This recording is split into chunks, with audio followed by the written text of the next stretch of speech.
Now, great pleasure joining us now, ranking member of the House Ways and Means Committee, my great friend, Texas Congressman Kevin Brady, who looks like he had to suffer through that riff.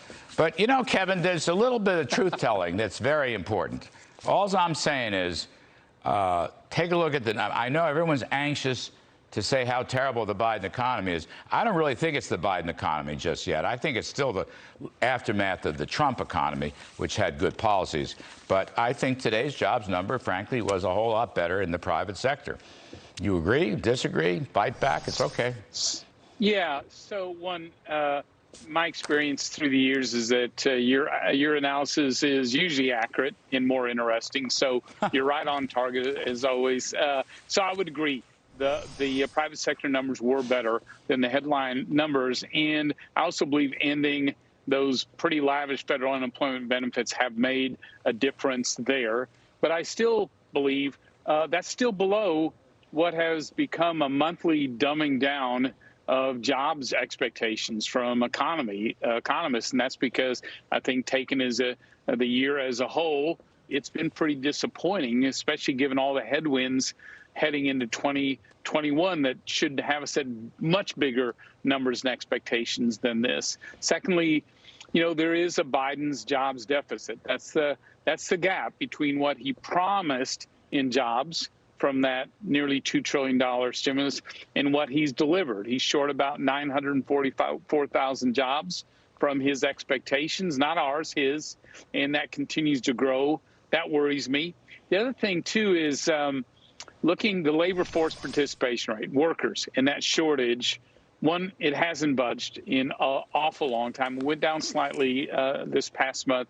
But what worries me is if you look a little closer into that, you know, nearly half of the workers who came back are aged 55 years or older.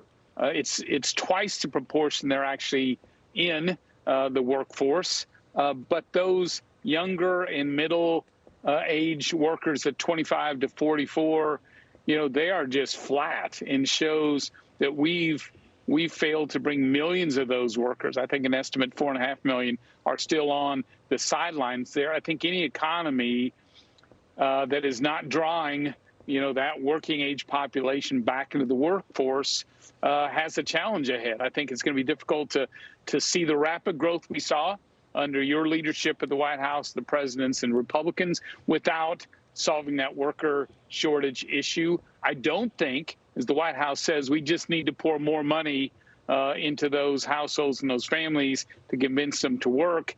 I think the opposite is true. To your point, hidden in this $3.5 trillion tax and spending package are real barriers to getting people back to work. And I think right now, you know, that dramatically expanded child tax credit, which comes now to households monthly, but is no longer tethered to work. We're already hearing from our local businesses that is the new barrier to workforce, and Democrats want to make that permanent. I think those are real policy problems that are now economic problems. Well, you know, Kevin, I just want to make a comment, and I welcome you into the over 55 group. We are a very strong group of people who work our tails off. Now, I do want the younger generation to come on board, and frankly, I would like to incentivize them with more rewards for work and success, not punishment. And that brings me to a very important theme, and I'm going to give our moderate Senate Democrats some credit here, Joe Manchin and Kristen Sinema, particularly Manchin. We don't want or need a European-style entitlement, welfare, dependency economy, which, Kevin, as you well know, among its many evils, is a deterrent to work. We're paying people not to work throughout this, and it's not just the low incomes. I mean, I reckon you and I would agree a safety net is important. It's people earning $300,000 or $400,000 would receive these benefits, and what they're creating is a universal basic income, which will do great harm to the economy and great harm to our social fabric. It is ironic that 25 years after welfare reform, when a lot of these changes were made by our friend Speaker Newt Gingrich in a Republican Congress, along with Bill Clinton at the time. And we saw under the Republican tax cuts that when you gave people real incentives to reconnect to work, when businesses had the extra money to invest in their workers, in that expansion and their new equipment, what we saw were some of the greatest social gains we had seen. Obviously, poverty, we've talked about this, but income inequality beginning to shrink for the first time in half a century, and the millions we lifted out of poverty. These gains from that free market get reversed both in the taxes and by what I worry about is we're hooking a whole new generation of Americans onto government dependency. And it took us a long time to free them from that in the past. I really worry about the long-term impact for them if we do it again. So, Kevin, last point here. It's a question. I heard I was on a Zoom call today with the distinguished whip, Steve Scalise, Republican whip, and he felt that, you know, now we got this debt bill out of the way. I regarded that as a distraction. The main chance is to beat the $5 trillion bill. He thinks you could beat it in the House.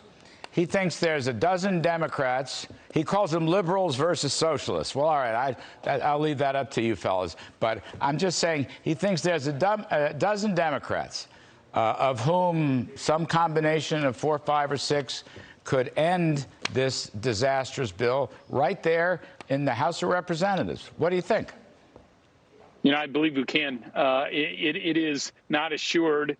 We need only 3 votes to stop this. 2 have stood up in committee and saying they're not buying this full package. So can we hold them and can we add to them? Here's what's working in our favor. I think moderate Democrats, what are fewer left in the House, now know they are on their own. The Speaker, you know, has sent them out.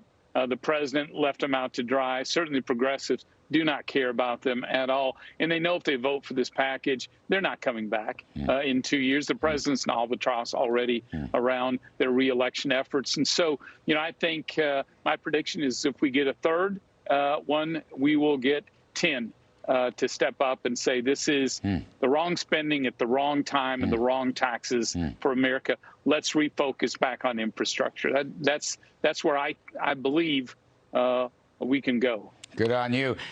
Kevin Brady, you're very gracious to invite us to your home, and I'm looking at it. It looks like a beautiful, beautiful home, by the way, with a spiffy American flag, patriot that you are. Thank you. Kevin Brady, thanks again. I will talk soon.